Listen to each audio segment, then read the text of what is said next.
کہ عشاء اور فجر کی نماز جو شخص باجماعت ادا کرے تو اسے پوری رات عبادت کا ثواب ملتا ہے۔ کیا اس فضیلت کو حاصل کرنے کے لیے ساری رکعتیں امام کے ساتھ پڑھنا ضروری ہیں،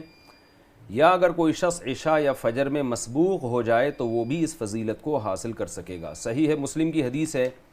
آپ صلی اللہ علیہ وسلم نے فرمایا جس نے عشاء کی نماز جماعت سے پڑھی گویا کہ آدھی رات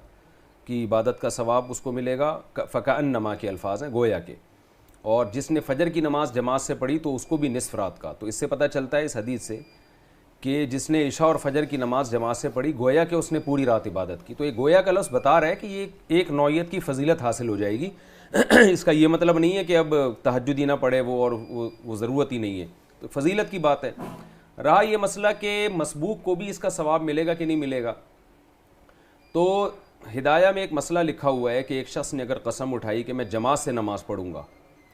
4 رکعت والی نماز میں اگر 2 رکعت اس کو امام کے ساتھ مل جاتی ہیں تو وہ حانث نہیں ہوگا، اس کی قسم پوری ہو جائے گی۔ تو اس سے پتہ چلتا ہے کہ کم سے کم نصف نماز اگر کوئی امام کے ساتھ پڑھتا ہے تو ہم اسے یہ فرض کریں گے اس نے نماز جماعت سے پڑھی ہے، اور اگر نصف یعنی آدھی نماز سے بھی کم پڑھتا ہے تو اس کو یوں کہا جائے گا، کیونکہ للاکثری حکم الکل، اکثر نماز اس نے انفرادی پڑھی ہے تو پوری نماز پہ جماعت کا حکم نہیں لگے گا۔ تو اس جزیہ سے بھی پتہ چلتا ہے،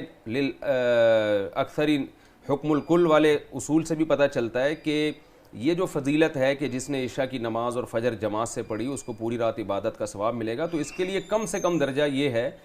کہ کم سے کم آدھی نماز اس کو امام کے ساتھ ملی ہو، تو فجر کی کم از کم 1 رکعت اور عشاء کی کم سے کم 2 رکعتیں ملی ہوں۔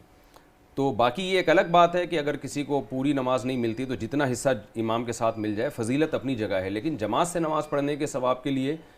معلوم یہی بات درست معلوم ہوتی ہے کہ کم سے کم 2 رکعتیں اس کو امام کے ساتھ، یا فجر میں 1 رکعت اس کو امام کے ساتھ پڑھنا ضروری ہے۔